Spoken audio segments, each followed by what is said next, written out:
take a cold shower, baby. But he's hot and bothered because he lost his wife a year ago, and Karen only lost Sid 4 months before. She's still grieving big time. Right, and she's having a relationship with that pillow. She's in love with the pillow. What if that dude had been Gary? Would he have been able to provide all of that man candy for 14 seasons? I don't think he would have given us as much man candy. Lilimae brings out the auto harp once again to sing another stirring rendition of Pine Country. Pine Country is just blowing up. I did magic when I was a kid for these little kids that I used to do. Sometimes I do babysitting for them. You didn't tell them to pull your finger, did you? I still think it's a really enjoyable It's definitely show. one of my favorite episodes of the entire show. Right? Just because it's fun. It's just weird, It's just fun.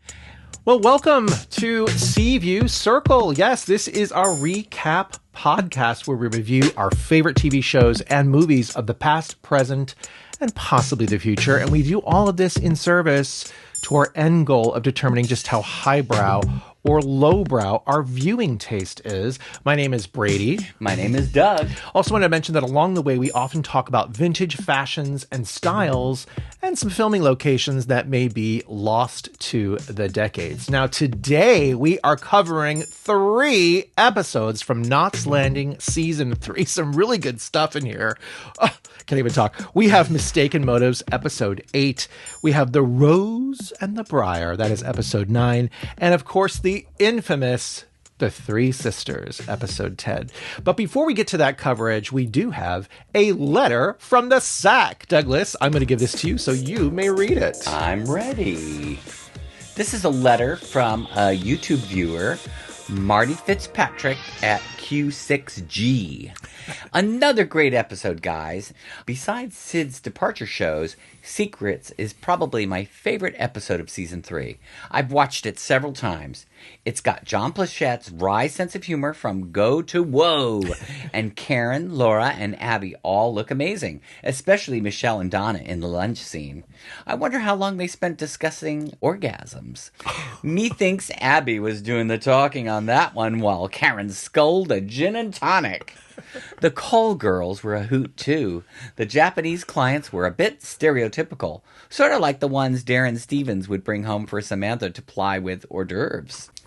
The Knots Landing Motors books being in code was kind of funny, because in the last episode of Season 2, Karen was reeling off the entries with no problems at all. But the Abby-Karen sparring in this episode is so good that I happily forgot about it. Yeah, I forgot about that too. That's a good point. But yeah, those were great episodes, especially that Secrets. I really, really enjoyed that a lot. So we thank you for your comment.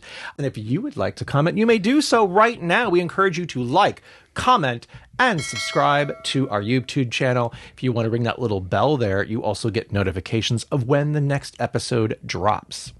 But for this podcast, we are going to start with our coverage of Mistaken Motives, which is the 8th episode of Season 3. How does it start, Douglas? How does it start? The first thing I noticed was that there's this really cool kind of like electro-disco music playing. And then we see Diana on the back of a motorcycle with this dude named Roy. So Roy, I guess, is a new man in town. Right. Who she's kind of hanging out with. She's out on the town, and apparently it's a school night, and he wants to stay out later, but she says, oh gosh, no, we have to get home because my mother will be waiting for me. And he says, oh, well, it's pretty late. And she goes, oh, my mother never sleeps.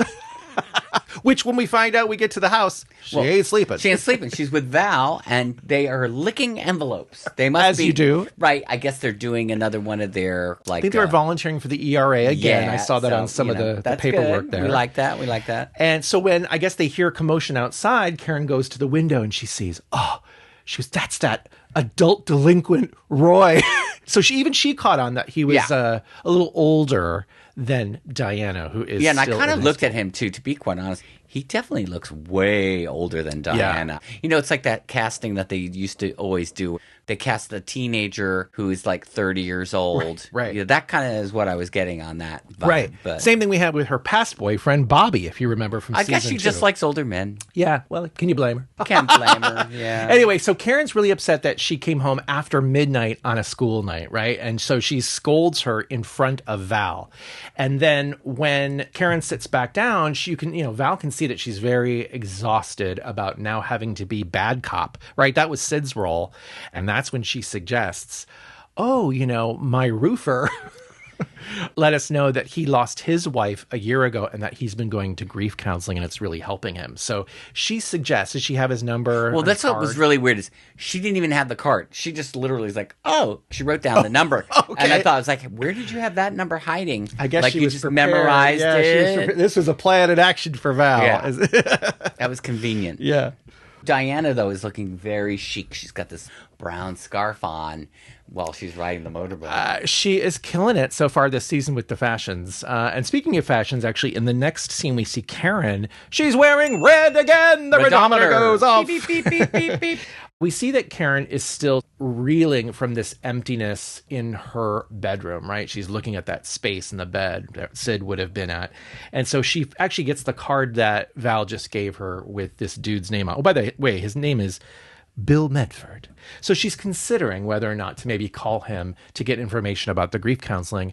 And then she climbs into bed and she turns over and she hugs Sid's pillow. And I was thinking, dang, she needs one of those body pillows. Yeah, I was just she say needs the a same body thing. pillow. I was same thing. Remember, we used to have a body pillow. Yeah. Those are great, but they do take up way too much room in the bed. Well, that's what she needs, though, right now. She Yeah. needs that space taken up. Listen, they're available online nowadays, but back then, you might have to go hunting for I that. just saw a thing on the internet about those robot companions that they're making in China. Gosh. Just get her a robot companion. I don't know if Sid would approve. Probably not. All right, now the next day we have a scene with Diana coming out of the school, or she's going, I don't know where she is. There's a school bus, so presumably around school. Oh, yeah, she's leaving school. Yeah. I saw the school bus. Okay. And her friend's got the Jordache look. Did you see those jeans? It's like, that's where it's like so typical. Yeah. So I think the thing we're seeing with this scene is that Tracy is actually more into Roy than Diana is. Diana's the one dating him, right? And Diana says something like, oh, yeah, well, he's not really that bright or something like that. We know she needs a smart one. She Right. doesn't really want to go with the dum-dums. Right. So when the guy comes up and he wants to like go on a date or something like that, or I don't know, but she allows Tracy to ride off on the bike with him. But it's funny because he's like, oh, there's room for two if you want. Yeah, I was like, this dude is too much. Bye. Remember, we didn't say this in the last scene. When Karen and Diana were squabbling at the front door when she came home late, she said to her, I don't want you seeing the adult delinquent anymore. So in this moment, there is a thought where maybe Diana is actually following her mother's I noticed that polite too. I thought maybe she suggestion. was following directions. Yeah. She not just used the most excuse to savory Tracy, person. though, that he's dumb as a brick. So this was actually a really fun scene because it's Karen goes to the grief counseling. She's wearing red again. She's wearing red again! Redometer. So I guess we meet Bill Medford here, right? He sees Karen maybe as the person who hasn't been to the meeting before, so he goes up to introduce himself, and then they sit down for the meeting. And of course, Karen is young and hot. Of course he's going to notice her. Right. One of the things that you see, too, is there's like kind of a round table. They're going around to each person. And I think at one point they ask if Karen wants to go, and she doesn't want to go. So then this older woman, Edith, starts telling her story of the ashes of her husband. She talks about how when she went to go pick up the ashes, it was in a location that maybe wasn't as respectful as she would have liked for this very serious moment. Yeah, right? They even said, the ashes don't look like you think they look like. And so Karen suddenly ups and leaves, and we're like, oh no, she is, seems like she's broken down, right? But of course they tricked us because 2 seconds later, Bill goes out there to find her. Yeah, goes out to find her, and she is like kind of crying, She's laughing. hysterical. Yeah, she's laughing at how ridiculous this all was. She's clearly saying to the audience here, viewers, that this is not what she needs, right? But I thought it was interesting because in a way, she does need it, right? She totally needs it. Needs it. I was going to say to you too, if you could be in a situation where it's inappropriate to be laughing, it's the worst. It makes it worse because I think I told you the time when I was a kid and I had to play taps for the funeral for this person I didn't really know, and we screwed it up. It's a somber moment, and we are there to provide this to the people, and we finished it, and it was terrible, and then we were like dying, trying not to laugh, and we knew it was like, you can't laugh. We were literally like shaking. I mean, that's how bad it is. It's like so bad, like probably my most embarrassing moment of my entire life. Oh, wow, okay. Yeah. So I totally relate to, there could have been an element of that too. Sure. In a situation like that, you just get so like overwhelmed and like, oh my God. this is serious. He's really feeling for Karen and Edith. You know what? When you get stressed out like that, everybody just needs a little strawberry ice cream. Right. Just like Bill and Karen. After the meeting, they go to the old-fashioned ice cream parlor, and that is where Karen officially says that she doesn't think she needs the grief counseling. And then he suggests that they either, I don't know, hang out longer or go out another time, and she totally leaves the poor man hanging. Although she does say, before she goes, she like comes in, she needs a little bit more of that ice cream. Yeah. But you can tell that Bill is into her. Oh, right? Bill is attracted to Karen. He's really forward. Throughout this whole episode, I was like, dude, put on the brakes. Take a cold shower, baby. But he's hot and bothered because he lost his wife a year ago, and Karen only lost Sid 4 months before. She's still grieving big time, whereas he's had more time to process. Right, and she's having a relationship with that pillow. So yeah, it's true. She's in love with the pillow. We cut back to the Fairgates, and we have Diana listening to some rock tune. She might be eating some potato chips. Oh, yeah, she is rocking out. She's like, ah! She's a lot of great playing music air in this guitar episode. in the Yeah. bed. The phone rings, and she picks it up, and we don't hear the message, but we can see her writing the message frantically because at the same time, Karen is coming through the door. And she's looking a little sourpuss. Ooh, yes. She's not happy. Right. So when she delivers the message to Karen, she says, Bill Medford just called, and he wants you to know that he had a great time tonight and that he thinks you are a terrific lady. Woo, baby! So Diana can absolutely not believe this. What, she's already dating 4 months after the death of her father? This is no bueno. So Diana takes a hike up the stairs. She doesn't want to see her mom right now. Exactly. Now, the next morning, we have Bill still working on the roof, I guess, over at the Ewings. Maybe he's finishing up the work because there's a check being written. He's being paid. But there's Lilimae, and she's offering him some tea because she's trying to be a matchmaker, right? She's trying to be a matchmaker, really, for Karen and Bill. And so you have her suggesting to Val, why not invite Bill over to this little party that she is going to be having later on?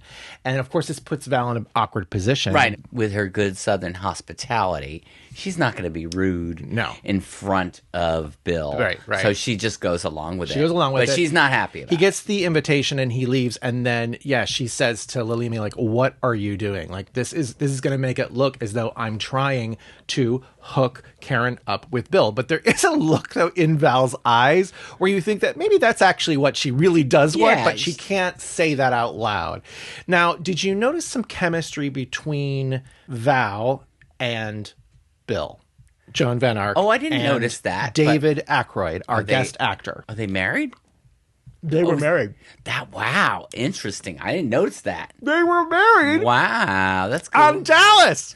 Oh, he is the original Gary. Oh, I didn't know that. Wow. Okay. I kind of hid that from as we were watching it. That was the original Gary Ewing on 2 episodes of Dallas. And paired with Joan Van Ark. Ironically, obviously, Joan Van Ark had been paired with Ted Shackelford on the episode of Wonder Woman. Right. So when Knots Landing was officially greenlit to be a spinoff of Dallas, they went back to David and they said, would you like to do this show? And he said, saw an interview, he said that he looked at the script for the pilot and he felt that there was something missing in the character that had been in the Dallas episodes, and he turned it down.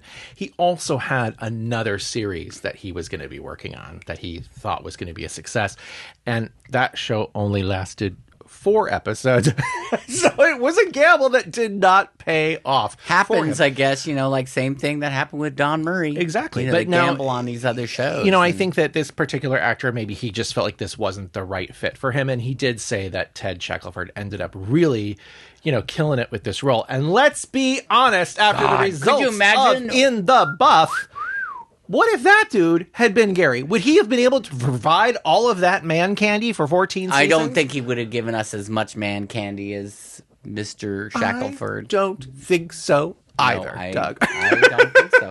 So things work out for a reason. Things work out for a reason. The universe has its reasons for everything. And we love Joan and Ted together as well. So, yes, thank you for setting aside your role there, David. I'm going to eat some more. And it's nice, though, that we still get to see you on the cul-de-sac here in this particular episode. Yeah, it's like full circle moment.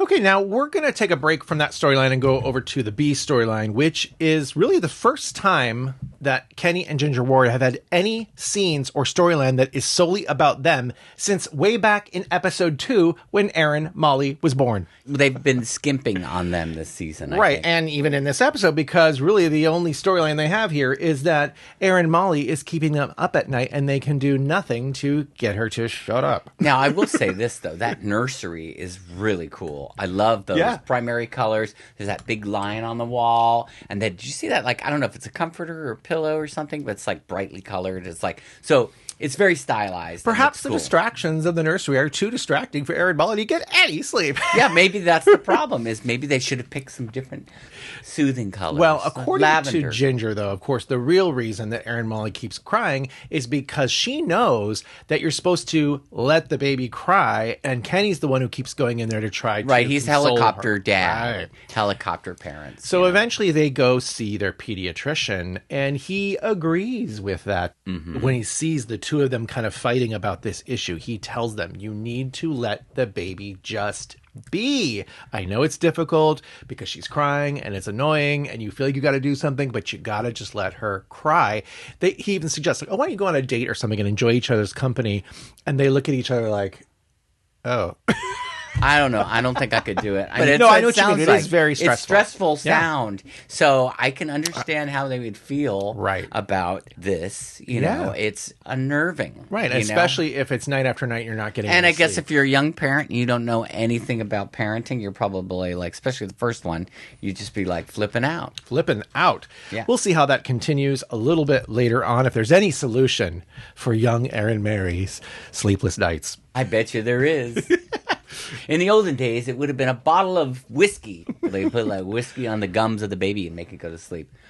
All right, now we have Karen returning home from Now Sliding Motors, and she sees Bill Medford shooting hoops with Michael in their driveway. He seems to be kind of omnipresent. He's everywhere. He sure is. Like you say, he's a little forward with his approach here. Now, it seems innocent enough that he'd be playing basketball with the dude who lives next door to the house that he was just doing the roofing work on. Okay, whatever. But what ends up happening is Michael, of course, looks up to this guy, and he does the same thing that Lilimae did. Hey, Ma, can we have Bill over for dinner? And she's like, I guess. Okay, great. Because again, you can't be rude in front of the person. So then she goes into the kitchen and she sees Diana there, who, Diana's been tasked with making dinner since Sid passed away. And this has already been a bone of contention with her before. She talks about, well, if I can make the dinner, then I'm like old enough to go out and do these things. Like if you're giving me this responsibility, I should be able to do what I want. And I think she has a point there, because I do think that Diana is more mature, for her age even. So Karen should give her a little bit more slack. But in this particular instance, Diana is upset that there's a new guest to the dinner table, because this is the same guy that she sees as Karen's new love interest that she doesn't approve of because it is way too soon. So we're at the fair gates and we're at the dinner table. Bill is there, and there's these like kind of goofy stories about fishing, right? Et cetera, and Bill et cetera. compliments, I think, Diana's cooking. He's trying to get on her good side, but I love how her brothers say, "Oh yeah, she's improving." Yeah, they were really bitchy about that. Yeah. I like it. So I think it's Michael who suggests that maybe they all go to the movies, or maybe it's Bill. I can't remember, but again, they're putting Karen on the spot a little bit here. She says something like, well, I guess there's nothing wrong with that, as long as there's no blood, sex, or violence. And then I think Michael says something like, ew, I don't want to see any of that either. And I'm just thinking, you know what? If you were that age, he wants to at least see the blood. Oh, listen, we'd be watching the horror movies and all that. We'd be watching the sex movies too back in the day. Now, I guess they go to the movies. We don't really see any of that. But then later on, we have just Bill and Karen and their fireside with some cognac. And so it's already kind of setting a romantic tone. However, I would say in the beginning of the scene, it seems more kind of jovial. You actually have some really hearty smiles and laughter from Karen. But then she asks the $1 million question to Bill, which is, how did his wife pass away? Right. That brought down the mood. Yeah, definitely was a mood killer, because he reveals that his wife actually committed suicide. So it's like, apparently she overdosed on pills, but on purpose, right? And so we have Karen there now offering her support and her condolences and her warmth to him, where I think as the viewer, you were expecting that kind of coming from him to her, right? Because she's the one who lost Sid more recently. But there's a moment where they're clearly helping each other, and it culminates in this hug. And what do you think happens? Who do you think is going to see that hug? It's a soap opera, Doug. Diana's going to see it. So she's even more pissed off. Yeah, I think that's like a commercial moment. It's the next day, and we see Diana looking fabulous. She's got really good makeup on. She goes out to the mailbox, and then she sees Val, and Val invites her also to this party that she's throwing that night. And then Diana's response is uncharacteristically cold for Val. She's like, no, I've got other plans. And Val's like, okay, is there something wrong? And she says, oh, well, I just don't like the fact that this Bill Medford dude is hitting on my mother. And Val's like, oh, no, that's not what's going on here. You know, she's trying to explain to her, like, the real situation about the grief counseling, but she can't get to that because Roy has shown up in his truck or whatever, and he asks her out again. I guess it's the beach party, right? Yeah, beach party. So then when she comes back from saying yes to that, she says, my mother's doing what she wants, and from now on, so will I. Yes. This is the Diana of the future. Yeah, okay? It's totally the Diana. And Val's looking at her like, okay. You're like, oops. Yeah.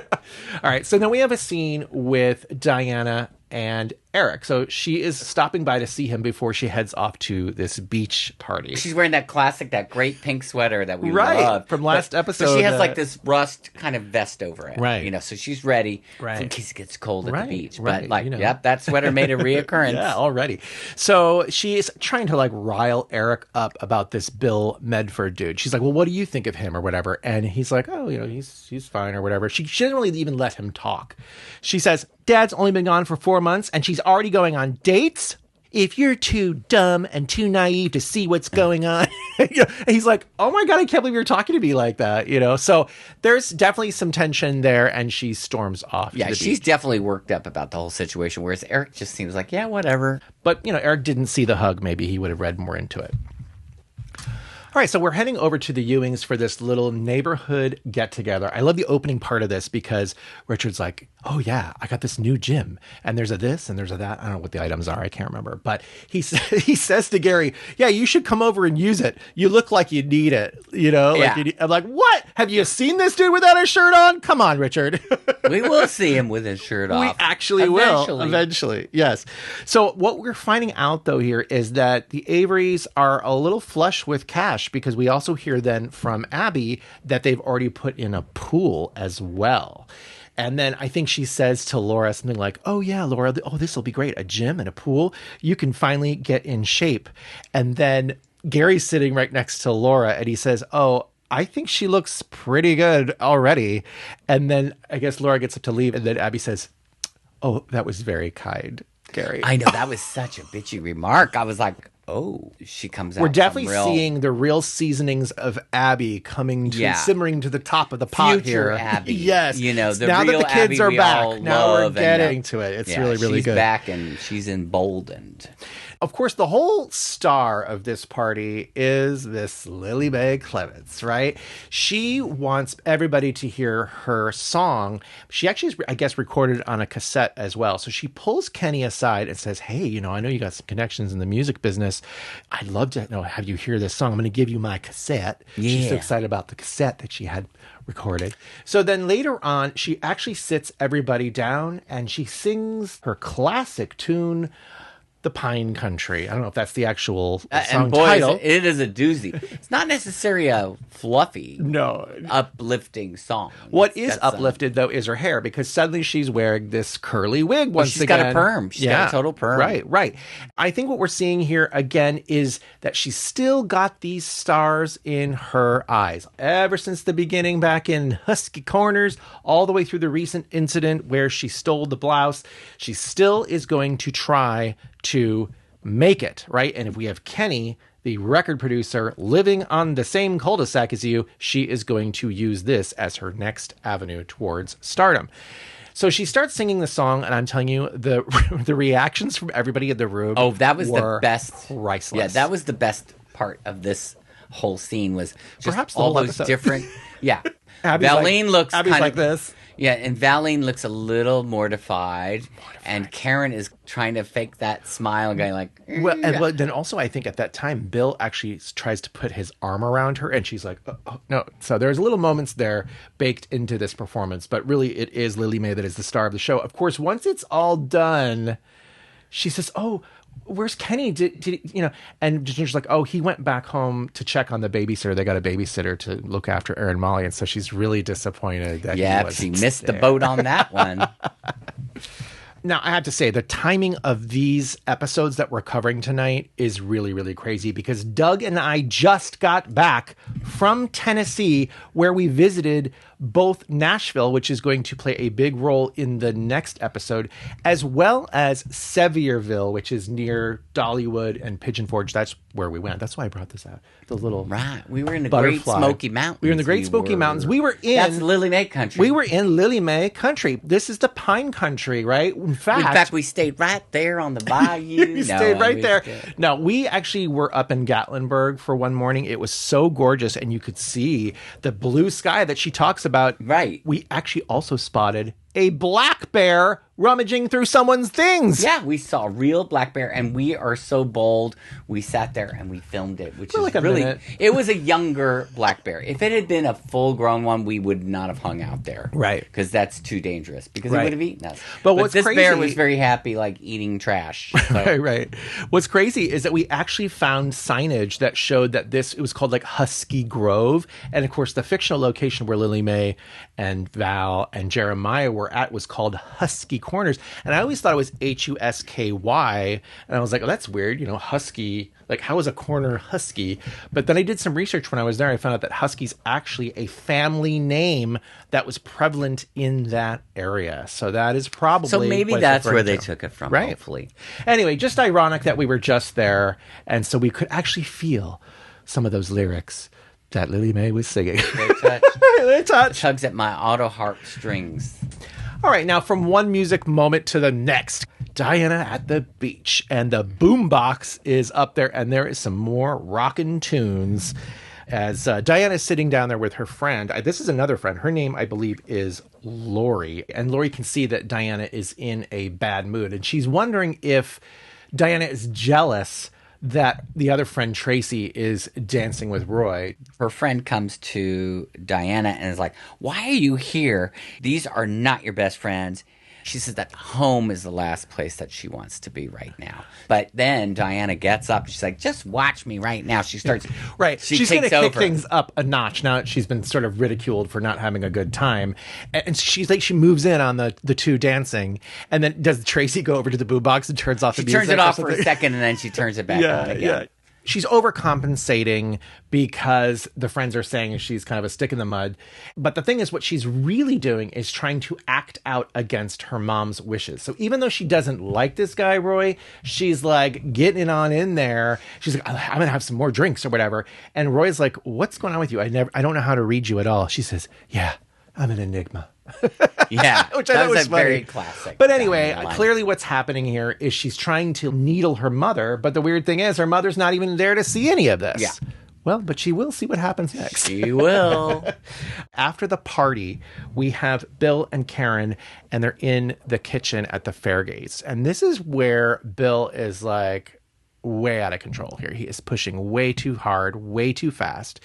He sees the closeness between he and Karen, and at one point, he actually moves in to give her a kiss, right? She is just not ready for it, but she tries it, but she's like, oh, no, right? Yeah, she gets a little freaked out. Yeah, she tells him that she needs more time, and then ultimately she says, like, you should check back in with me after the spring rains, right? Because of the roofing that he had done, he's going to have to come back and check the status of the roof. She's just, like clearly she's like, this is moving too fast. Right.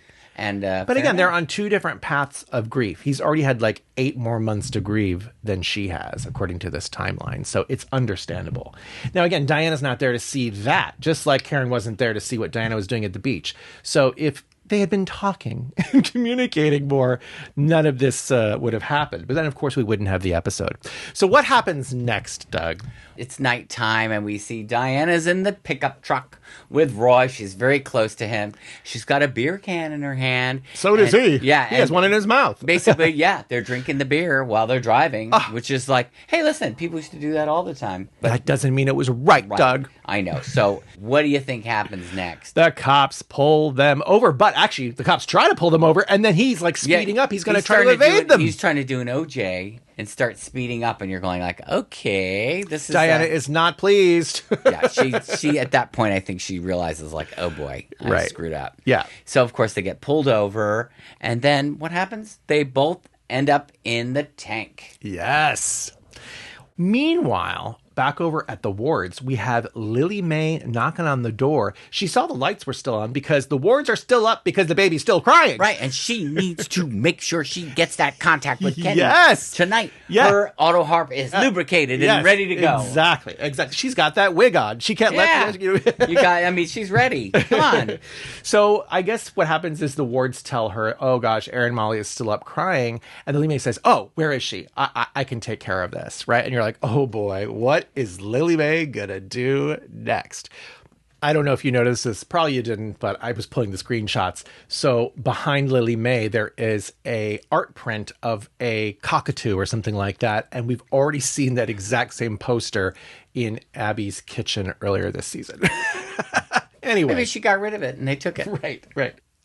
We go into the nursery, and what happens? Lilimae says that she's got a little something that she learned. I don't know if it's from her mother or from the country. Pine Country. She opens up the curtains and you can see the full moon is there. And she moves the bed and she reorientates the bed. So I guess that the baby's legs are facing a certain direction and the head is facing another Ginger direction. and Kenny are like, oh my God, what is this lady doing? And they said within like 20 seconds, the baby is asleep, stops crying. And of course, Lilimae knew that this was going to work. I think the audience didn't expect it to work, nor did Kenny and But Ginger. you know what I liked about it was, to me, it made me feel that Lilimae's got this kind of witchiness about her, too. Even though it could be country lore, but then there's also that element of being in touch spiritually, right? And also things being passed down, right? You have home remedies. If it worked for so and so, why can't it work for little Erin Molly Ward? Right. So she's the perfect person, and of course, she's the mother of Valine, who also has her own little magic things going on. Yeah. So anyway, it could make sense. All right. Now we're going to go back over to the fair gates where Karen gets the call that Diana is in jail. Yeah. So, of course, the first person that Karen calls is Richard. Right. Because Richard is always taking care of all those legal things. He's the lawyer on retainer for these fair gates, right? Yeah. Now we go over he's to... cheap. Exactly. That's why he's the retainer. We go over to lawyer. the prison, and I'm telling you, this scene is right out of Prisoner of Cell Block H, right? Isn't that the show? Any of those. Prisoner Cell Block H, Caged Heat, any of these things where it's How about the prison matron from Who's That Girl? the real butch They're all the matron, call right? girls that have been pulled in and like they're saying stuff. Oh, what did you do, girly, or something like that? Cat calling. Yeah, it's kind of a cliche that we've seen in so many TV shows, but it's fun. Right. It's super fun. You want to see this, right?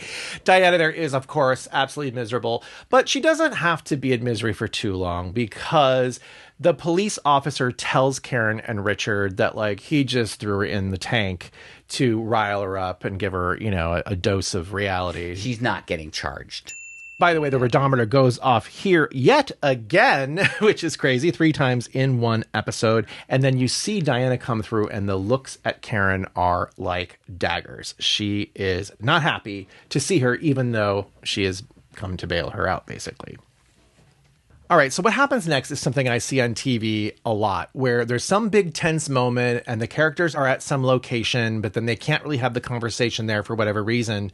So in order to continue the conversation and not have it be in a car, you have to imagine that these characters have been in complete silence the entire time that they left this location and were in the car all the way home, and that they magically decided to start talking as soon as the door opens. Yeah, you see it. You see it 9 times out of 10 times on So any silly. television Because show the you first see. words out of Diana's mouth as soon as the door opens is, I didn't expect you to throw yourself at the first guy who came along, right? So the fight starts immediately. She races up to the bedroom, and then Karen runs in after her. And she is like fuming. She's pointing her finger, all this kind of stuff. She's like, you don't understand. You misunderstood what was going on here with this guy. And she's really going to read Diana the Riot Act. But as soon as she opens the door, she sees that Diana is sobbing. So she has to change her tactics here because she can see that, oh, shocking, her daughter is hurting just as much as she is after her father passed away. I mean, this kind of harkens back to that other episode, you know, a few episodes back where they were not communicating, right? The whole family was not Yeah, it was kind of interesting because it felt like they were getting a little bit better for a couple episodes, but then we're back to that situation. Well, and it was also interesting because a couple episodes ago, the Christmas episode where Teddy comes back, there was, again, this little dalliance that maybe there'd be a spark between Karen and Teddy. Obviously, it didn't happen, but we have the same kind of situation happening right here. It's something that they would have to go through, right? We have to start seeing romantic interest from gentlemen for Karen because, like you said, she's still young, she's still pretty, she's still vital. So anyway, I guess the thing is here we have Diana really admitting, oh my gosh, I miss him so much. And so they both just start crying.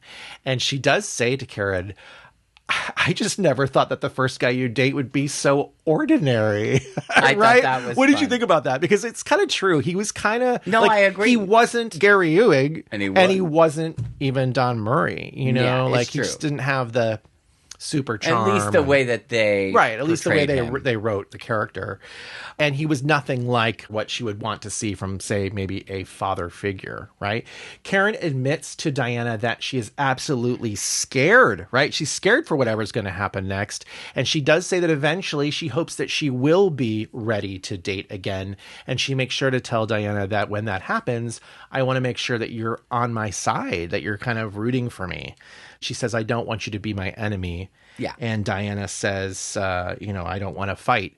So they end up hugging, and then they go downstairs for some more ice cream. Some more which ice cream, which I'd we like. ran out of. All right. So what did you think of that episode? Well, Doug, you that know we what? come- I'd say overall it's pretty highbrow compared to some of the episodes. There was some comedic relief in there. There Yeah. was some ridiculousness. Right. So out of 1 to 5, I'm going to give it a 3. Wow. Okay. Usually he goes higher than me. This time I'm slightly higher. I gave it a 3.25. 3.25 is definitely for the Karen moments where she is, showing that grief for Sid, and also obviously for the Karen and Diana moments where they are bonding about that same grief. I really did like the party scene. That was definitely my favorite of the entire episode, especially when Lilimae is singing and you see all those reactions. But I'd say like the beach stuff and some of this stuff kind of brings it down. Yeah, The that's barometer what score brought it a little down bit. for me. But So- still an enjoyable episode. One that you said when we were watching you didn't really remember from the first time. Yeah, it was around. weird because I know that we've watched all of these at least twice. Yeah. And, during COVID, sometimes we watch 3 of these in a row. Right. Just let it roll. So, you could have been watching this and who knows, maybe you had a couple little whiskeys or something. You were like, I don't remember that. But anyway. Secretly, that's what Lilimae gave the baby. We just didn't see it. Yeah. She put the whiskey on the Slipped Aaron. a whiskey Mickey in the baby bottle. All right, now we're going to move on to an episode where we're going to see a lot of Miss Lilimae Clemens. This is called The Rose and the Briar. This is episode 9. The writer is Scott Hamner, and the director is Ernest Pintoff. Again, this is another new writer here, and the director is also new. So it's interesting that we're seeing a series of episodes where there's a lot of fresh blood in here. And we're going to Now- talk about that a little bit later Yeah, on. and I got to tell you something. I did love this episode from the very beginning because it was filmed on Ocean Avenue. So it's in Palisades Park, not far from our original neighborhood that Brady and I lived in Santa Monica for like 8.5 years.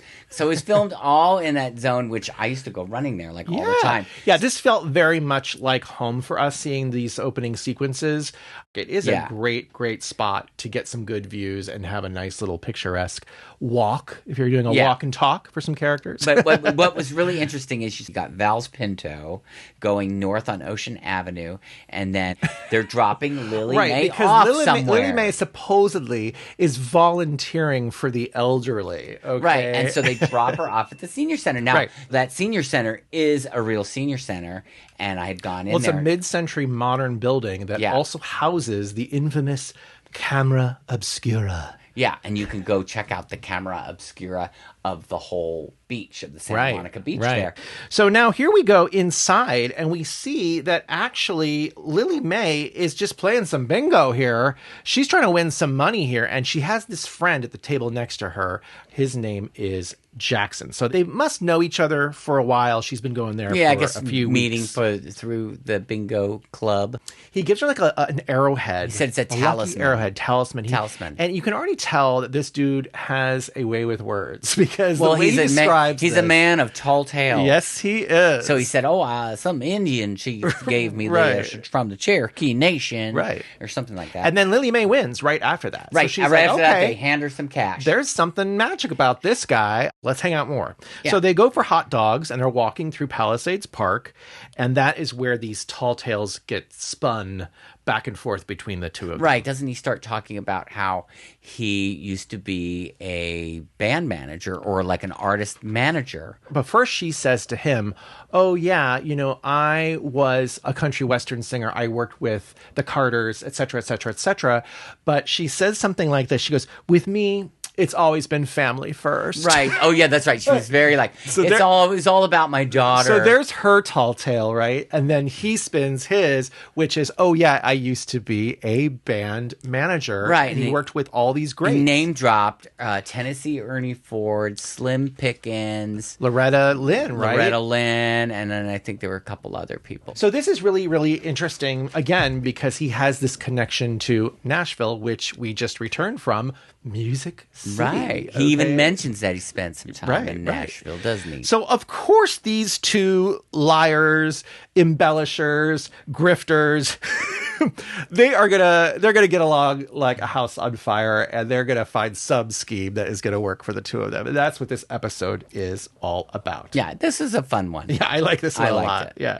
One of the things I actually like about this episode is that it very adeptly switches back and forth between the different storylines where it doesn't feel forced at all. It's very fluid, and I think this is where we're starting to see these interweavings of the storylines that are going to go through for season 3. And one of them in particular is really exciting. We're going to start it off right now. This is Val coming over to Abby's. I think she says that she's got a thermometer for Olivia because we didn't mention that Olivia was being dropped off, right, from the bus. And there was a sign, Seaview Circle. Oh, yeah. Right? And who gets off the bus as well? None other than the little house ghost Jill / Amy. Amy. So she's growing up. She looks a little bit older. And it's just funny to see her there because Olivia's kind of scowling. And Abby's like, what's wrong? Are you mad at Amy? And she goes, no. I'm mad because all the kids at school are making fun of me because I have nobody to take me to the father-daughter night at school. So, Abby doesn't like this. Abby doesn't like to see her daughter suffering. Yeah. So that's why Val goes over there because according to Abby, Olivia is feigning sickness to not go to school because she's upset about the ridicule. And so when Abby tells Val about the details of this, Val comes up with this great idea. Magically. Why don't you just have somebody else take Olivia? And Abby's like, oh, but who? But who would do that? I can't have Kenny or Richard or Gary. And Val says, well, why not, Gary? And that was probably the biggest mistake she ever did. Oh, don't you Val! Think? So we go over to the Ewings, and already Gary's like, no, I don't want to do that. But I guess eventually Val convinces him that it'd be fun and it's what he should do. So he eventually does do that. Gary, he's not necessarily the brightest. Right. He doesn't think through all the things. Yeah. And maybe secretly he does want to spend more time sure already with Abby. We don't quite see that, though, in the way the performance is. Anyway, Lilimae is there and she surprises Val, who's already cooking dinner. She says, oh, yeah, I have a new dinner guest here. This is guy, Jackson. And Val is pissed off because she's only made enough food for 3 people. Chicken fricassee. Chicken fricassee. I love some chicken fricassee. So Val is upset, but of course, Gary is always standing up for Lilimae. He just gets a kick out of her. So he's like, just don't worry about it, Val. It's going to be fine. There'll be enough food for Right. They'll just add more rice. Right. So at dinner, Jackson is telling just as many tall tales as Lilimae has been all day, because if you remember originally, Lilimae suggested he come to dinner so that she could make some of her famous home cooking. But then when he's actually there, it's revealed that Val made the chicken. So Val has to kind of cover for Lilimae by saying, oh, thank you, Mama, for the assist on the dinner. And then Lilimae shares with them Jackson's tall tale that he used to represent Patsy Cline. And it is then when Lilimae brings out the auto harp once again to sing another stirring rendition of Pine Country. Yeah, Pine Country is just blowing up. It's blowing up. It's blowing up. Val's look here is just stone cold. She is so bored. Yeah, she's so like, again. Do I have to hear this crap again? And I thought it was funny because it cuts to commercial like in the middle of the song. Yeah. Maybe that's so they don't have to pay as many royalties. What basically happens is at the end of the dinner, Jackson leaves chatting to Lilimae, and he is stoking her ego. Oh my gosh. Saying how if he had known her a long time ago, he would have made her a star. He said, if I was still in the business, I'd make you famous. Gary's going to drive him home. Val makes a point to say to Jackson sitting in the car, it was really nice having you as a guest. And he doesn't say anything. Right. And then that's when Lilimae says, oh, wasn't he just the nicest man? And Val's like, no, he's full of shit. Yeah, and I think, and Gary feels the same way too. It's like, he says something about him telling tall tales. Right. Val's like, I've never seen I think Gary was kind of amused by it, though. He didn't seem too bothered. Of course. Whereas Valine, is obviously pissed off. Well, of course, Lilimae has an explanation for everything. She says that she and Jackson, they are poets. They believe in magic, the magic of life. And Val is just interested in cold, hard facts. They're just two totally different types of people. And basically belittling her daughter once again. But Val can see already the stars again in Lilimae's eyes. So she warns her, do not get involved in this guy and his promises. It's going to go nowhere. And Lilimae, she says this thing. She says, you want me to believe that I'm an old woman with no talent. So she gets really like throwing that guilt onto Valine. But I mean, come on, it's ridiculous. This woman has been chasing those dreams for decades, right? It's an impulse she cannot give up, though. Clearly, she cannot give this up, right? So we'll see how it continues through the rest of this episode. Before we get to that, though, let's talk a little bit about the Richard and Laura developments, right? So that's heating up again where they're not getting along at all. Richard is being a complete jerk. She cooks a meal for him, and it's steak, and he gets really PO'd because he's like, it's all leathery, and it's going to increase my cholesterol and all this kind of stuff. I think Laura interprets it, though, as that he's trying to find any reason to be miserable. And so she asks him, is there something going on at work that you're not telling me?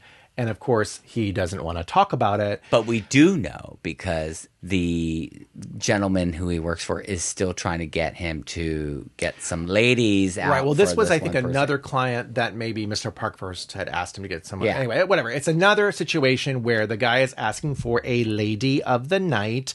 And he says something like, no, I only did that once for the firm. I'm not a pimp. He's like, yeah, I am not the company pimp. So you can tell that he's just miserable, that this is what his job has devolved into. And obviously he's jealous of Laura's situation because she seems to be thriving and enjoying what she's doing, and she's very successful. Right. So clearly the money's coming in, right? They've had enough to do all these home improvements. Well, and he got the payoff too, though. Yeah. See, but so they're both making the money, but she's making money legitimately, and he is making it under the table with something that he doesn't want to be doing. Right.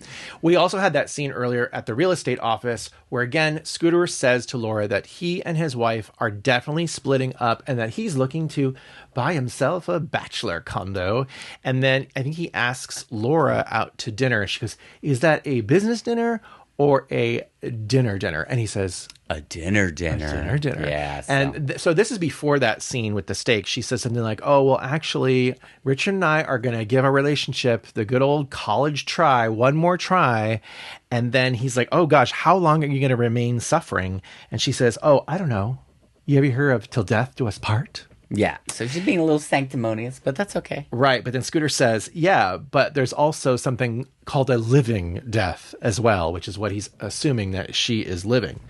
Now, later on, after that situation with the steak, she's like, okay, I need to get out of this living death. So she goes over to Scooter's house. She's like, I really need to see you. Right. He opens the door. He's surprised to see her. Yeah. Basically she wants to talk to him now about the situation. And then, of course, who's there? Is it Muriel? Is that her name? So Muriel. his wife is there. She's so there even to if talk they're to him. splitting up, like they're still there. Yep. So then Laura, embarrassed, runs off, maybe a little disappointed too.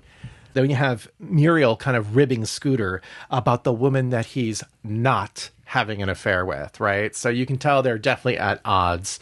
I was envisioning that Laura would be back at that bar that we saw her at before. That's where she went afterwards. Right. Yeah. That she would have gone over there again. Yeah. Bad girl drunk by Bad 6. girl smoking a ciggy, So now it's the next day, and we have Scooter and Laura, and maybe they're at some house or something, showing a house. And then now Scooter suddenly is boomeranging back to telling Laura that he and his wife are going to try to reconcile. I guess he, in a way, is sort of impressed by Laura committing to do the same thing with Richard. So he doesn't want to throw away, the 27 years of marriage. So Scooter's sort of embarrassed to say that what he and Muriel had both been going through were midlife crises. But Laura is disappointed here. But she does wish him well with his reconciliation, and she hopes that it works out. But of course we know that this ain't over yet, okay? Because then later on in the episode, we have another scene that shows Richard being a complete a-hole. Oh, yeah, because he says something like, you didn't bring my Armani suit to the cleaners. She put it on the wrong hanger. She didn't fold it correctly. Right, so she pulls it out, and then she takes it, and she throws it off the hanger, throws it on the floor. This then was she so good! Starts taking, all his clothes and throwing them on the floor. I was Right. like, right on! And then she slaps him. Pretty hard. Yeah. It was pretty good. He deserved it. Oh, was he being such a absolutely jerk. deserved it. Even if he was wearing a pair of little short shorts like Gary, but they're red. Okay. Now, let's go back to the other plot line, which is very, very intriguing. This is Gary going over to Abby's house to rehearse, because the father-daughter night includes a talent show. And so somehow magically in the span of about 15 minutes, they've already whipped up an entire magic act. I don't know what was going on there. You know what I mean? They have names. I know this is a shock to you. I know you knew this, but I did magic when I was a kid. I'm not surprised. I had a magic kit, and I used to go buy magic tricks at the swap meet. And then the thing is, I did do magic show for these little kids that I used to do. Sometimes I'd do babysitting for them. You didn't tell them to pull your finger, did you? No, I did not. I was probably 12 years old or something stupid like that. Now, the reason why they're doing a magic act is because Olivia really wanted to do Donnie and Marie, but Gary can't sing. So this is the second best option here. Was he supposed to saw Olivia in half? Yeah, he mentions something like that later, which I'm thinking, wow, that's pretty advanced for a magic act that you're just coming up with within 15 minutes.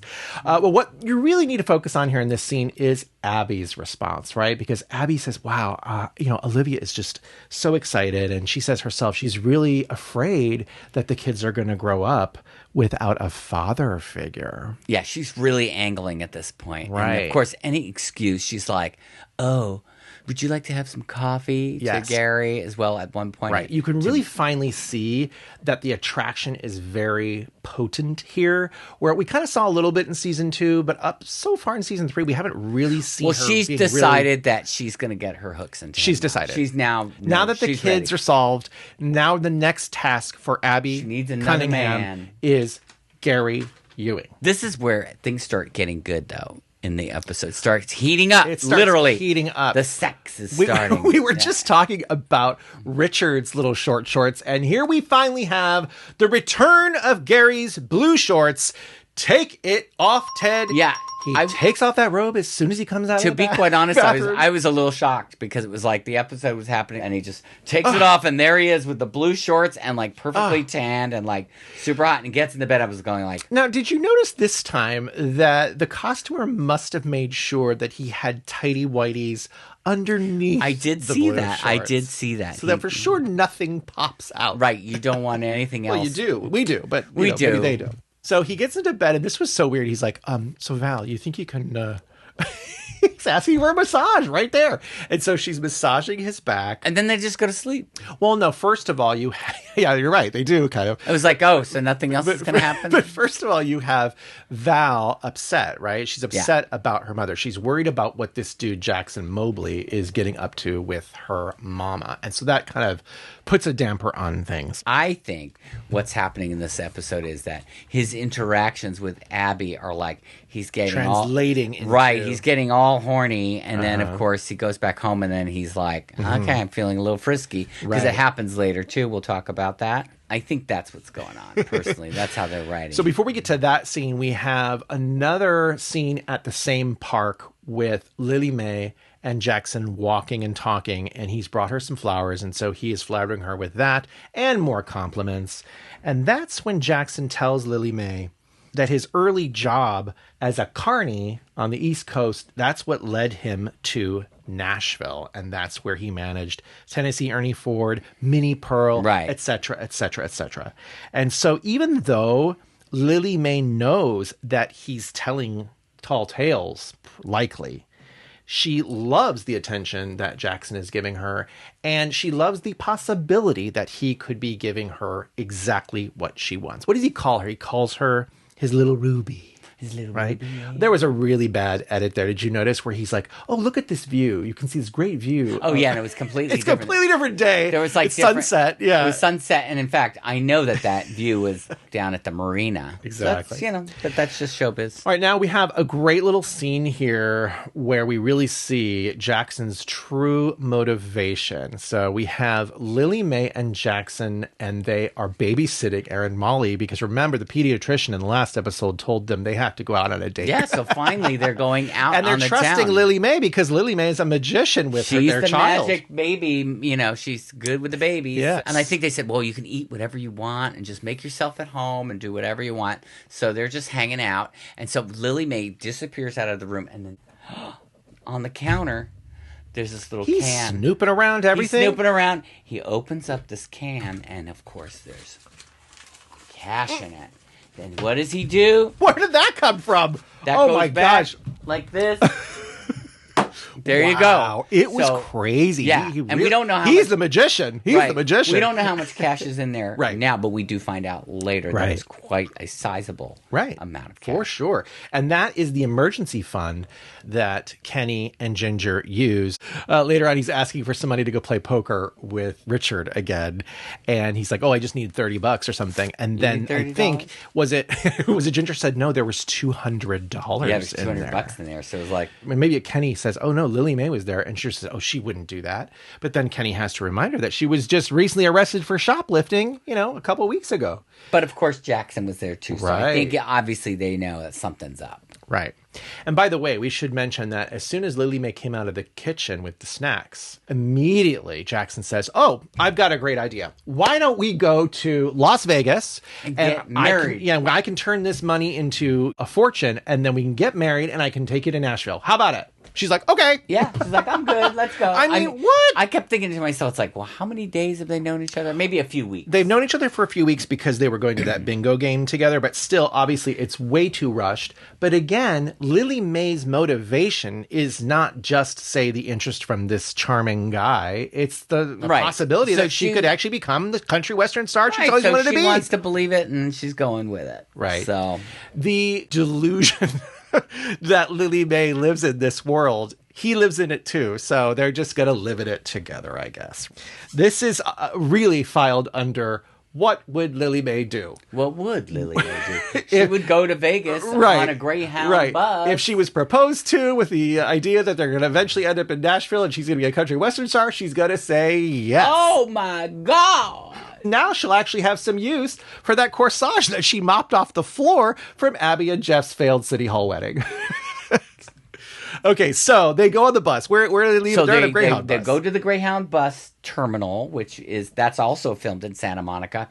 Then we see them heading out onto the road, making their way to Vegas, and Jackson is in the back of the bus with these other unsavories, and they are gambling. So we know he's got a gambling problem. Yes. And so, of course. The audience knows before Lilimae knows. Right. Lilimae, I don't know what she's off. Oh, she's busy making somebody else listen to her song. Right, that's right. The little girl. Down, That's she right. brings out that auto harp. And she starts singing her a little song, too, doesn't she? Now, the song that they chose, I believe, was intentional because the lyrics to the song were, "Who's gonna be your man?" So it's like showing that, okay, she's going to have this man, but look what your man is doing. Okay, this is not the man that you want because he is gambling away all of the money that he just stole from your neighbor. Now, if I was that little girl of that age, I would have been like, you got some Blondie or like, I don't know. Can you play some Van Halen? Right. All right, now let's go over to Knots Landing Motors because we have a fun little scene here with Abby, Gary, and Karen, right? We have Abby inviting Gary out to lunch, and Gary says, "Oh, no, I already have plans with Val." Well, of course he does, Abby. And Abby says, "Oh, can't blame a girl for trying." I would say this is the first time where Abby is getting this taste of Gary's relationship with Val. It is always going to be Gary and Val, Abby. Walk away now. Save yourself a whole lot of trouble. And actually, she ends up coming out on top when she marries Gary because he just got all that inheritance. So definitely continue on. But just know that this is how it's going to all end up, right? Okay, he's never going to leave Val. We know this. This is what you say to Jill later on in the series. All right, so then Karen comes in, right? So Karen walks in, and I love spotting from she's behind. like kind of can hear what's going on. Abby says, "Oh my gosh, Gary, Olivia is so excited." And clearly so is Abby. Yeah, of course. And then she overhears Abby ask Gary over to the house after work for a dress rehearsal. And that's when Karen's like, okay, what is going on here? Yeah, right? She knows that Abby's up to no good. She comes up to them and she says, "Oh, am I interrupting? Or is this a game that 3 can play?" Which I thought, oh, that's rather forward, isn't it? Abby's response was, "Well, I'd sure love to find out, but I've got work to do." Oh, it was great. So Karen definitely is like, you better watch out for this one. Be careful. Abby's hands are quicker than her eyes. Her eyes or your eyes. I don't know. So it's a magician reference here to warn Gary that she is likely up to something. Oh, yeah. She's known Abby for a very long time. We go back to the Ewing household. Right. And we have Valine, and she's really upset because Lilimae's been gone all day. And Gary's like, "Oh, don't worry about it. She's dating a guy. Just let her do her thing. She's clearly been able to take care of herself, up until now." And then is it he who suggests that they use this opportunity to go nap? Yeah, he wants to go, let's go nap upstairs, like, wink, wink. Well, like you were saying, he's probably a little hot and bothered after all this interaction with Abby. So he is wanting to get frisky, right? Yeah. Why not? Val's kind of maybe trying to come up with some excuses, but she eventually relents and she agrees to go upstairs and take a nap with her hot as husband. Did you just say hot as F husband? Oh, by the way, I'm sweating here because it is very hot in Los Angeles and our air conditioning is not on. So I'm sweating just as much as Gary and Val were when they were napping. Yeah, they were napping. How long do you think it took for Gary and Val to nap? Oh, I don't know. But didn't he start to say something about the chicken was dry? Oh, yeah. Like, well, just like Richard. He's complaining I about didn't the get food. the chicken out till late because they were busy. So there they were you busy go. Napping. But he doesn't complain like Richard. No, so. right. At least he got something out of it. He got something out of it, so it's all okay. right. So Kenny comes over and he's wearing that butter yellow cable knit sweater. Again, we're looking very cute. But Kenny shares the news with Val and Gary that their emergency money is missing and he suspects it has to be probably Jackson. I guess he suggests maybe they call the police, but Val says, "Oh no, we can't do that because she's still on probation after the shoplifting incident." Before we go on, can we just talk about Gary's outfit here? Oh, I love it. I love it. It's one of my favorite tops. So Gary is wearing this velour V-neck top.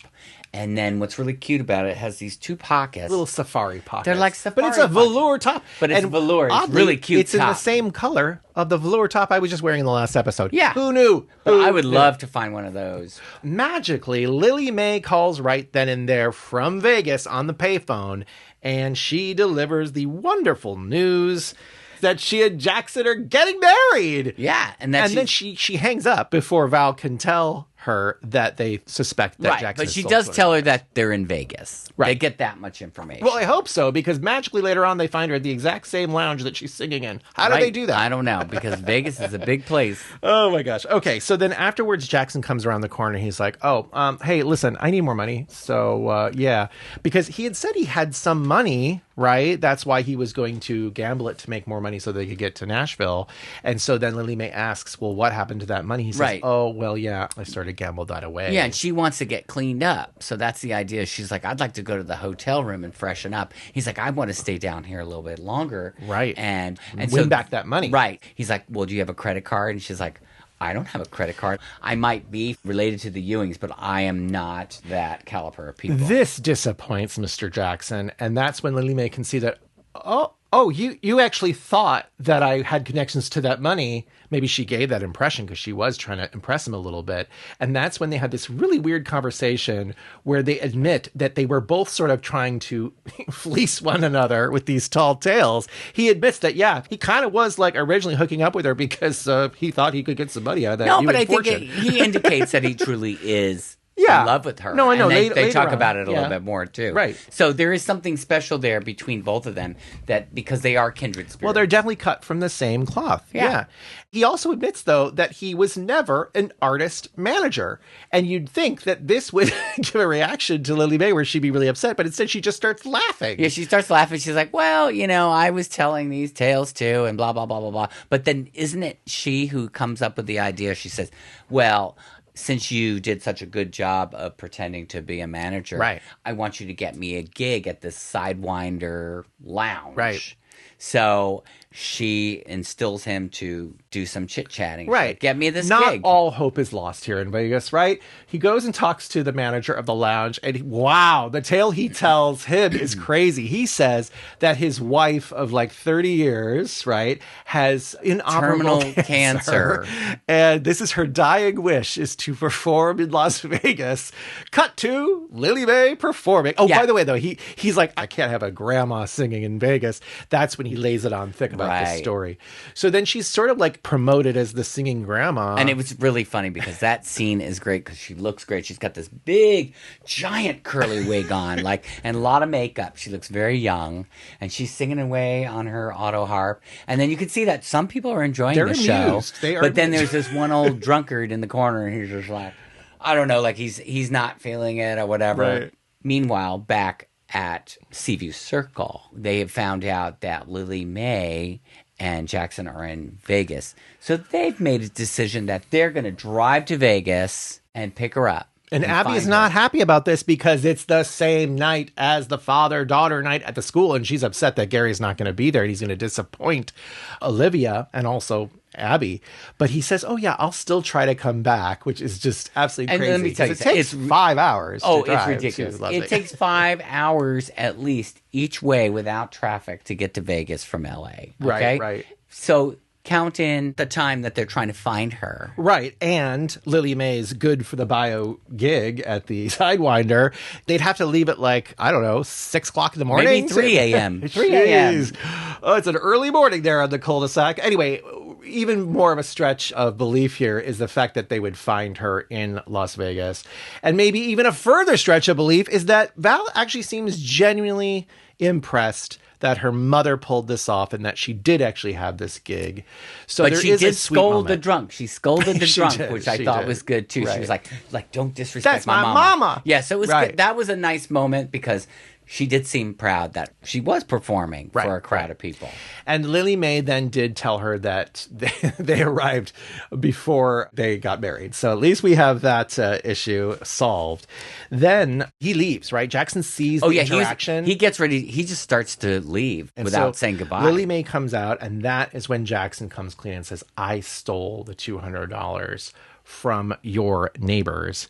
And she said, okay, well, don't worry about it. We can pay that back or whatever. Well, she said she could take the money from the money she just made at the club. Which is great. So that's sweet. And then he does come clean and say, yeah, originally maybe I saw dollar signs, but I eventually fell in love with you. And that's when I think they agreed to kind of part ways, but he does offer his magic talisman to her because he sees something in her. And he says that at some point he will return and he will take her back to Nashville to become a star. But probably it's going to be Art Carney instead. Whoops. Oh, God. Am I right? Red buttons. Red buttons. I forget. One of those guys.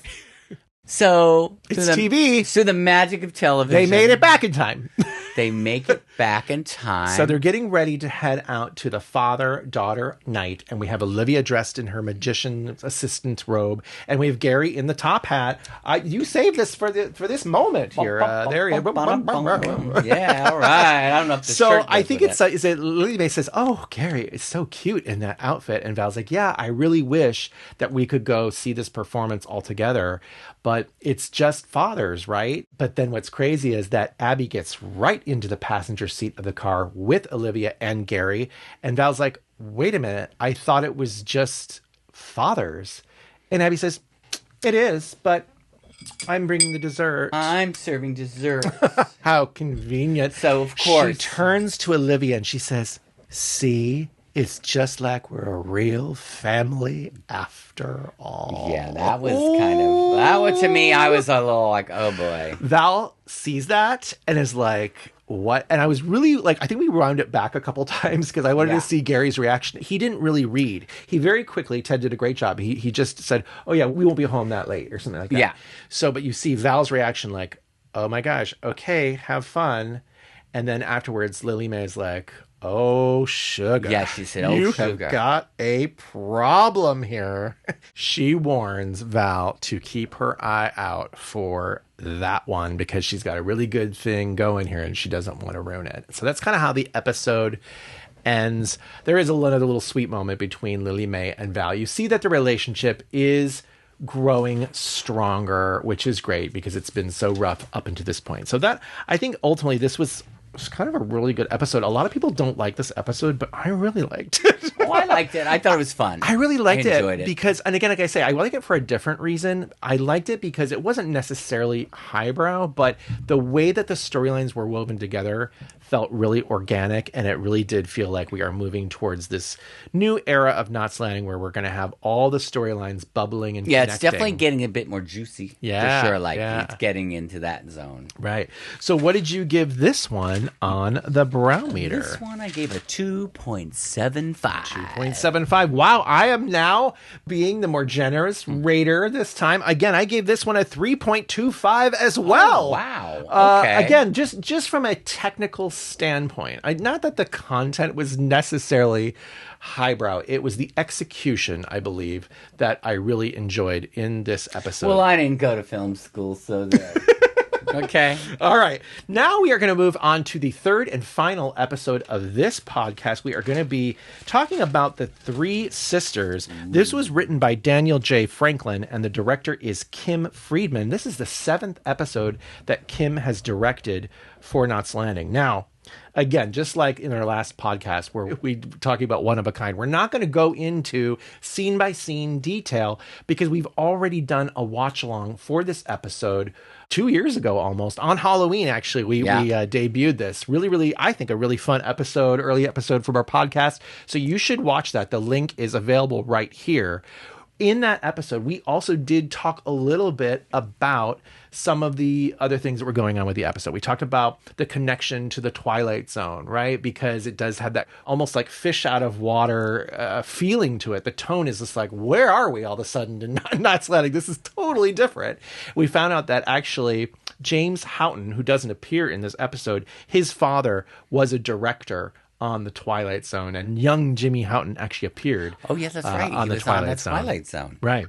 We also talked about how a very pivotal scene where the three sisters are dancing around Val as she's playing with the music box in the basement, how that was mashed up with Kate Bush in our favorite Dark Falcon. Yeah, I mean, honestly, web series. that footage is just always plays in my mind. Ingrained. You know, you could just take that and put it with any kind of spooky music, and it's creepy. Right. They did a really good job on that. I think one of the things we really wanted to talk about was why this episode came about. It's obviously about a haunted house. The tone is intended to be spooky. It is intended to be like a Halloween episode. That's what it feels like. I mean, so many shows of this era, no matter what genre they're in, you know, like Charlie's Angels or Fantasy Island, whatever, they always have these kind of haunted house storylines. It's like throwing the characters into this environment. And so here we have only the ladies of Knots Landing. That's one of the reasons I like this episode. There's none of the dudes are in this episode. Well, there's a guest dude. Yeah, there's one but guest none of the dude. main cast. It's all female driven, and I really, really like that. But I think that the tone was so specific. We wondered, why was this episode created, and why did it end up airing in January? Did you do a little bit of research Well, on that? I was trying to dig around and see what I could find out about why. I know you and I had talked about this. We kept thinking, could it have been because of the writer's strike that happened? In 1981, it was like 13 weeks. It started April 11th, 1981, went to July 12th, 1981. Okay. So right then and there, those writers are going on strike at a critical time of the year. Back in the day, production, when it was just 3 networks, the season was like September, October to May. And all the writing is going to happen in that off time period. All the writers are going to be going to work in May through July or August to get the scripts ready for the new season. So if there's a writer's strike, then suddenly you got no scripts and your show is going to be maybe delayed until the writer's strike. We just saw this with Yellow Jackets. Remember a couple seasons ago, there was a writer's strike and the whole season got delayed. Now, I could not find anything, though, that would confirm that that was the case, but maybe one could surmise maybe that would have had one thing some I bearing noticed, on the story writing. One thing I noticed was that the writers for these episodes and the one that follows, which we'll talk about another podcast, they're all new writers to Knots Landing. Okay. We also had husband and wife, Anne and Ellis Marcus, join the writing team for season 3 of Knots Landing. And there was an intent behind that. They were really looking for somebody to sort of correct what they saw were the problems of season 2. Season 2 was more serialized, right? It was less standalone episodes, right? We had that whole storyline with the stolen parts and all that stuff. And maybe people found that a little confusing. I know we certainly found it a little confusing. So this is kind of a return in season 3 to this mix of serialized plot lines, but then also standalone episodes, of which this is one of them. So I did talk to some people about this. Devin out there, shout out to you. I asked him as well, because he knows a lot about the behind the scenes production. And he said that, you know, sometimes when you're trying out a new writer for your show, you're asking for what are called spec scripts, right? This is like to test out the writer, right? Is it a good episode, right? So I think that's maybe what we're seeing here, because the writers of Mistaken Motives, which is the first episode that we covered, they actually return a little bit later on in the season for another one of these kind of standalone episodes. So I do think it's interesting that we're seeing that. And I think that must be why this episode ultimately I did see, like, on, I think it was like Teletalk, I was reading on that. They did say again, and I think we talked about this before, this was written really in mind of Julie Harris's role in The Haunting, right? Which was so homage. And I really felt that again. We watched the episode again last night. Again, we're not going to break down scene by scene, but there were some certain moments where I felt like, oh wow, this is the moment. This is the moment where they're really paying tribute to Julie Harris in that classic horror film. I think it's from 1963. Yeah. There's the scene where Lilimae and Karen are talking about Val and why she's attracted to these ghosts, or the idea of the ghosts, because Karen even asks Lilimae, do you believe in this? And Lilimae is like, well, I don't know if I do, and I don't know if I don't. The important thing to know is that Val believes. And so she's given this performance to me that is so entrenched in that genre. Well, you know what? Some people have compared this to like an episode of Dark Shadows as well. Oh, totally. Feels very much like of that. The music type of thing. is so great in this episode, the way it drives the story, and also the cinematography. That's why, even though it doesn't have anything to do, very little to do with Knots Landing, what's going on, I still think it's a really enjoyable It's definitely show. one of my favorite episodes of the entire show. Right? Just because it's fun. It's just weird, It's you know? just fun. It's like watching, I don't know, a Charlie's Angels, or like an episode of The Bionic Woman, where you're just in this weird genre for one episode, and then next week you're out doing something else. You know what's funny? There's something that I didn't notice before that I read about, though, too, was that, you know, Valine is getting ready to jump off the roof, and Lilimae is with her, and it's very reminiscent to the Joshua storyline with Lilimae, Right. when, he's up on the roof and like we think he's going to jump and He falls. Yeah. He falls. Yeah, I definitely see that parallel. The other parallel is really the Valine connection to these three sisters, right? The idea here is that the ghosts have reunited after the eldest finally died. That's why the house is up for sale, and that's why Laura brings everybody to this mansion. Now that the three sisters are all reunited in the spirit world, they are looking for their mother, and Valine feels that they are looking for her. And ultimately, it's Lilimae who kind of susses out. Mama's here. Mama's here. Lilimae susses out that they're going to draw her to her death. It's really dramatic.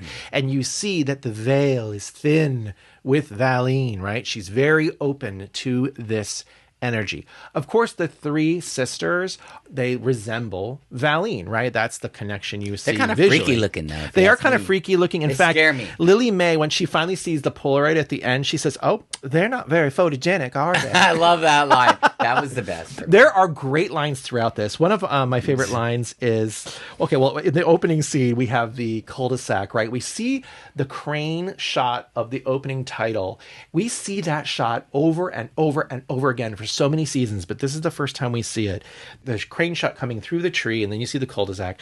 You have the girls packing up the car to go, and then Abby comes up with some snacks. She says, "Oh, I'm so glad that you invited me." And Laura turns to the rest of them. She's like, "I didn't invite you. You invited you." Laura has another great line when they're in the house. She sees a little taxidermy animal. She says, "Oh, he's attractive." Because she's going through there to catalog all the items. Right. The person who's selling the house also probably wants to sell all the items within it. Later on, Laura says, "Oh, I'm going to have this house fumigated before I show it to anyone else." Another funny moment is when Abby is telling the history of the house to the other ladies, and she says how the mother had passed away, and then the girls all remained there, but they never really grew up, and they were still wearing, the children's clothes and playing with dolls. And Abby says, "Must have been real weird." I just think it's funny to see Abby sort of fish out of water here. She's reading books about ghosts, the paranormal. It's like, what is going on here? But ultimately, it's just a really fun escape, I think. I loved when Abby did the thing with the doll scare. The doll scare. Right. So there's this really scary doll. All the dolls fall over, and of course they all scream, and then Abby's behind there like, "Ha ha, I've got this puppet." "I couldn't resist." And then Karen says, "I couldn't resist." Just showing that she sees once again who Abby really is. So I don't know. I just thought it was really, really good. This kind of balance of the camaraderie between the girls, and then also this, what's really happening, this kind of spooky tone that is set throughout. I just really, really liked it. There are a couple moments where they are grounded in the storyline, right? We have the moment where I think Laura tells everybody that she knows where the motel is nearby. And Abby's like, "Oh, yeah, you sure know where all the motels are, don't you?" She probably has a little book of motels that is available. And then the whole thing about Valine being attracted to the ghosts, that is connected to her desire to be a mother, to actually mother, because she never got to mother her daughter Lucy. And that's why I feel there's definitely a connection to when she eventually gets pregnant with the twins and that whole drama. I think there's definitely a through line to this episode. And actually, if you think about it, this is the first episode of season 3 that is really focusing on Valine at all. Up until now, every other episode has been focusing more, say, like on her mother or on these other characters. Really interesting how the trajectory of the first episodes of season 3 are like this. There's nothing you can really glom onto, maybe except for Karen and her grief and the family's grief. Yeah.